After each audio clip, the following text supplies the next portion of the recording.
Ya. ¿Qué tal, abogada Vela? Buenas noches. A continuación le vamos a hablar acerca de la Revolución Americana y el derecho indiano. A continuación la compañera Palma nos va a dar su aporte en cuanto a la Revolución Americana. Buenas noches con todos, compañeros. Bueno, les voy a hablar sobre la Revolución Americana. La Revolución Americana fue una época de grandes cambios para las colonias. Uno de los cambios más importantes fueron en el área de la ley india.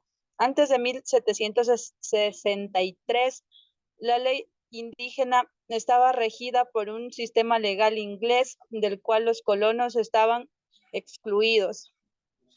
Después de 1763, a los colonos se les dio más voz a su sistema legal y a los indígenas se les dio más poder para gobernarse a sí mismos. Este cambio en la ley condujo a lo que el historiador Francis Jennings llamó la revolución de la revolución. Muchas gracias. Gracias, compañera Palma. A continuación la compañera Mendoza con su aporte en cuanto a Revolución Americana. Buenas noches. Bueno, con la expedición de Colón, este llegó a las Antillas y provocó el inicio de la invasión al continente americano, en lo que posteriormente los españoles fueron estableciendo pequeñas colonias. Por el Tratado de Tordesillas, España y Portugal se dividen en el Nuevo Mundo, y frente a esta concepción predominante en España y Europa, los indios de América son vistos o denominados como infantiles o incapaces. Luego de esto, en la Escuela de Salamanca se da una revolución que como resultado les reconoce sus derechos. Y la intervención europea en la América Central y del Sur tuvo grandes efectos negativos sobre la población indígena, por las servidumbres y las transmisiones de enfermedades, además de las muertes violentas que se produjeron durante la conquista. Y en lo posterior, con el fin de aplacar estas revueltas en América, se dan los efectos aún más devastadores, como lo es el genocidio y todas estas muertes a las poblaciones indígenas. Gracias. Muchas gracias, compañera Mendoza. La compañera Ortega, por favor, con su aporte en cuanto a Revolución Americana. Buenas noches. La Revolución Americana se dio en el año de 1765. Sin embargo, esta estalló en 1775 y culminó en 1783 con la firma del Tratado de París. La Revolución Americana fue la primera de las revoluciones liberales del siglo XVIII, que se inició debido a una serie de rechazos de leyes e impuestos establecidos por el Parlamento británico. eh, pues eran los británicos los únicos que pagaban impuestos y los colonos americanos se rehusaban a pagar.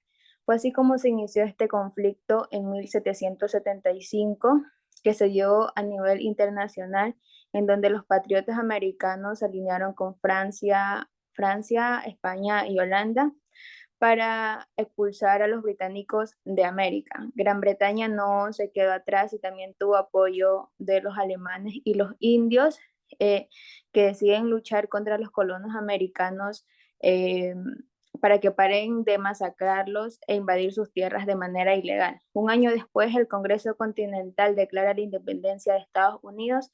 Sin embargo, la guerra continuó hasta la firma del Tratado de París en 1783, en la que Gran Bretaña reconoció la independencia de Estados Unidos y cedió territorios a las colonias que estaban en disputa. Al mismo tiempo, Gran Bretaña firmó los tratados de paz por separados con España y Francia, que habían entrado en este conflicto en el año de 1779. Gracias. Muchas gracias, compañera, por su aporte en cuanto a Revolución Americana. Pues es un tema muy extenso.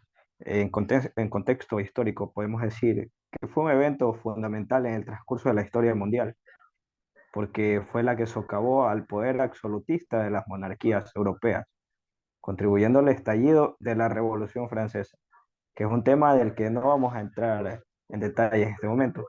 Pero a partir de la Revolución Americana se dieron modelos de gobierno destacados en la república mismo, la soberanía popular y la separación de poderes. De tal manera, la Revolución Americana comenzó a mediados de la década de 1760 como una rebelión de los colonos británicos, como mencionó la compañera Ortega. Pues estos vivían a lo largo de la costa de América del Norte, que fue una de las primeras revoluciones liberales del siglo XVIII, además de los revolucionarios de las antiguas colonias inglesas que sintieron la necesidad de escribir su Declaración de Derechos y también su Constitución. Gracias, compañeras, por su aporte en cuanto a Revolución Americana. Asimismo, damos paso a lo que es el tema del derecho indiano, del cual la compañera Párraga nos va a hablar un poco más acerca del mismo. Claro que sí, compañero. Muy buenas noches, estimada abogada María Vela, compañeras y compañeros. El derecho indiano, en atención a su magnitud histórica, es una organización social y cultural propia de las tierras hispánicas. En él se contiene una serie de normas jurídicas aplicadas a este territorio y que se derivaron de tres fuentes: el derecho producido en las Indias, el derecho castellano y el derecho indígena. En primera instancia, los reyes católicos trataron de que solo en India se aplicara el derecho castellano. No obstante, ante la actual realidad social que se mostraba en estas tierras conquistadas, se vieron en la necesidad de crear determinadas reglas con la finalidad de solventar las necesidades de estas personas.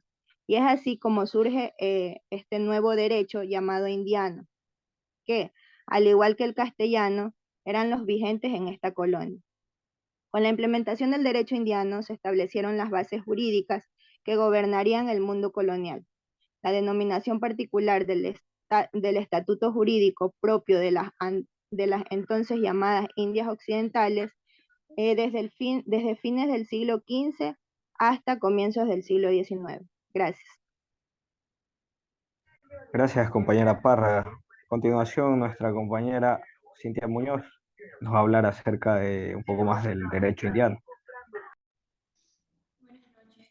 Continuando con lo que es el derecho indiano, se puede decir que este comprende las disposiciones legislativas, entre ellas pragmáticas, ordenanzas, cédulas reales, reglamentos, órdenes, renuncias, órdenes convenidas, reglas y reglamentos de cualquier clase, dictadas por el soberano español o su representante u orden de gobierno, autoridades tanto en España como en América, y se aplica a todos los territorios de las Indias Occidentales de carácter general o especial. La ley india contenía varios elementos formativos, es decir, las leyes hechas específicamente para la India y las leyes castellanas e indígenas aplicadas a la India con carácter supletorio o auxiliar. Los castellanos no tenían disposiciones especiales para los indígenas que no fueran incompatibles con la religión católica ni con el propio derecho indiano, lo que se resume en citados códigos de derechos de Indias. En consecuencia, en función de sus componentes, el derecho indiano puede clasificarse o dividirse principalmente en Consejo Indio y casas de contratación de Sevilla. En segundo lugar, leyes de indios criollos formados por normas emitidas por agencias de licencias americanas determinadas por los distintos niveles de gobierno, gobernadores y otros organismos uninominales, audiencias y el Consejo de América.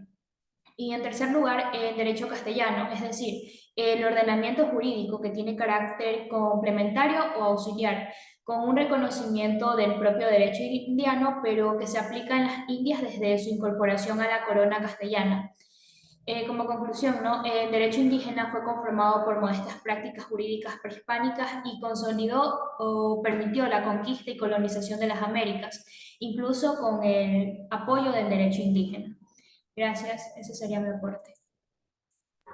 Muchas gracias, compañera Cintia. A continuación, el compañero Menéndez nos va a hablar también un poco más acerca del derecho indiano.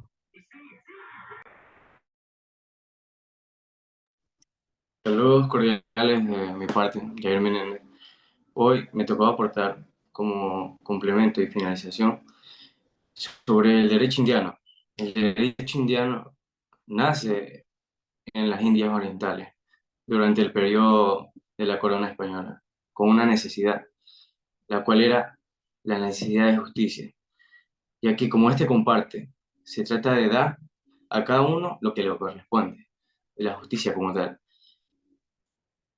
Este nace con bases importantes, las cuales podemos resaltar como sus tres elementos formativos, los cuales mi compañera ya habló antes, pero para resaltar son la desigualdad de importancia, que trata de que nadie es más importante que otro, todos deben tener los mismos derechos y las mismas leyes, por decirlo así.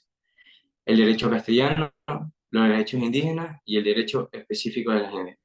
Muchas gracias. Gracias, compañero Menéndez. En cuanto al derecho indiano, pues de buenas a primeras no resulta una labor fácil de resumir, especialmente si consideramos que puede ser abordado desde los amplios horizontes de la historia y el derecho. Así en la primera podemos entenderlo como una institución, y en la segunda como un elemento integrante y ordenador de la realidad social de un tiempo determinado, a la cual se refiere dicha institución. El derecho indiano, en atención a su dimensión histórica, es una estructura social y cultural propia de los territorios. En 1568, con respecto a la oposición que había sobre el uso de los derechos que tenían los indios, y en 1686, que se da una reforma favorable para ellos y que actualmente pues no existe como una diferenciación, sino más bien están contenidos ya para todos sin ninguna distinción específica dentro de los derechos humanos, que posteriormente se constituyeron dentro del derecho indiano, considerando a la comunidad de los indios como una institución y como un estamento social.